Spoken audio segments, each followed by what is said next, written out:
In 1839, two American states called up their militias. Governors signed orders. Thousands of men grabbed muskets and marched toward the border, ready for war. The cause of it all? 3 trees full of honey. This is the story of the Honey War, one of the strangest near conflicts in American history. To understand how this happened, you have to understand what America looked like in 1839. The country was still young, still expanding, and still figuring out exactly where one state ended and another began.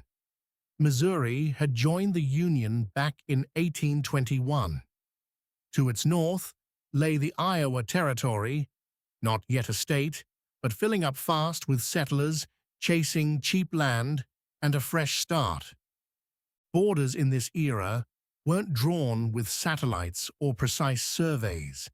They were drawn with compasses, chains, and men on horseback trying to interpret vague legal language written by lawmakers who had often never set foot on the land they were describing. That gap between what was written on paper and what existed on the ground is exactly where this story begins. Back in 1816, a surveyor named John C. Sullivan was tasked with marking Missouri's northern border. His instructions were simple on paper. Start at the rapids of the River Des Moines and draw a line east from there. The problem? Nobody could agree on which rapids he meant. There were 2 candidates, one location on the Des Moines River itself, and another set of rapids on the Mississippi River, near where the Des Moines empties into it. These 2 points were nearly 10 miles apart. Sullivan picked one interpretation and drew his line. Missouri, when it became a state a few years later, insisted the border should sit further north, using the other set of rapids as the reference point. The result was a disputed strip of land roughly 9.5 miles wide, running the entire length of the border. Both Missouri and the Iowa Territory claimed it as their own. For over 20 years, nobody definitively resolved it. For the settlers actually living in this strip of land, the ambiguity wasn't just a technicality, it was a daily headache. Which state's laws applied to them? Which government could tax them? Who enforced order if a crime was committed? Both Missouri and Iowa Territory sent officials into the same land to collect taxes and assert authority, sometimes within weeks of each other. Settlers found themselves being taxed twice or arrested by one state's officer for following the other state's law. Resentment built on both sides of the argument. All it would take was one incident to turn the tension into something bigger. That incident arrived in the form of honey. In the fall of 1839, a Missouri sheriff named Uriah Sandy Gregory rode into the disputed strip. He was there to collect a debt owed by a local resident, and in lieu of cash, he took payment in the form of the man's property. That property included 3 large trees, each one home to a wild honeybee colony. At the time, honey was a genuinely valuable commodity, a real taxable asset. Sheriff Gregory had the trees cut down, and the honey harvested to settle the debt. But there was a problem.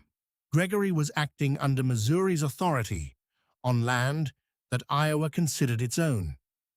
An Iowa official caught wind of it and had Gregory arrested, charged with trespassing and theft for taking property on what Iowa considered its own soil.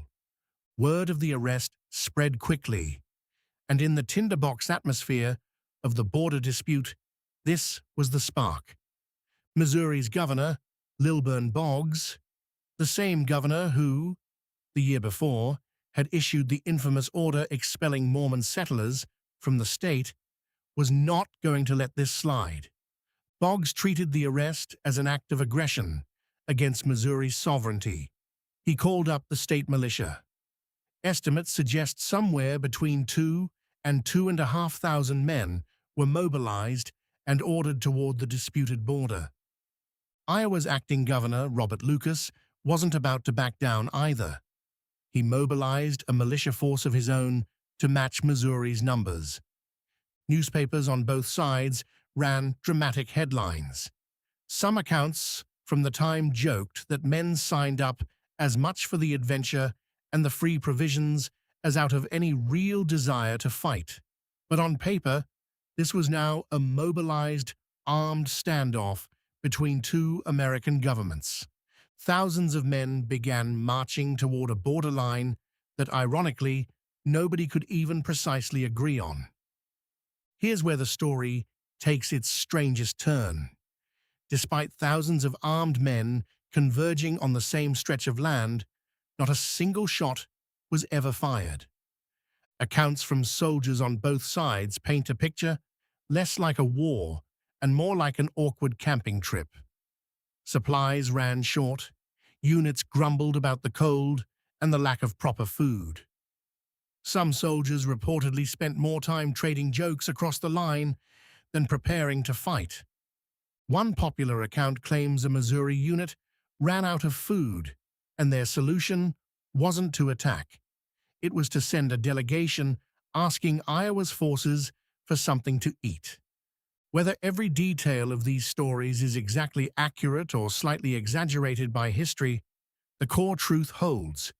Two states raised armies over a boundary dispute sparked by beehives, and the resulting war produced no casualties, no battles, and very little that resembled actual combat.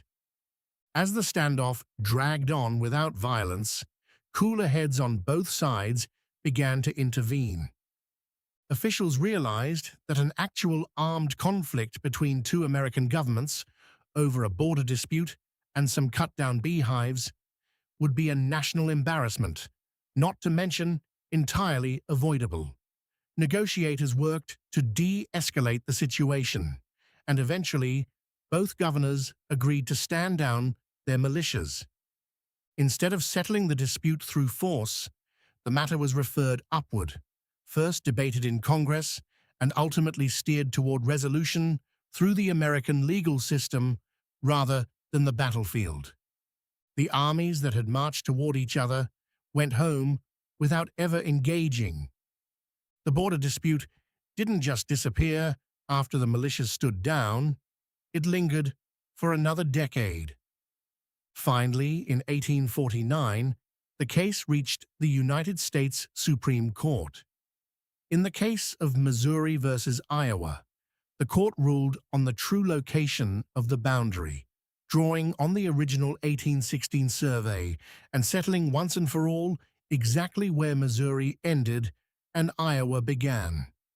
13 years after the original survey confusion began, the border was finally locked in for good, not by soldiers, but by judges. Two state governments, thousands of mobilized troops, a near war between American states. All of it traced back to a sheriff, a debt, and 3 trees full of honey. The honey war never produced a single casualty, except perhaps for the bees.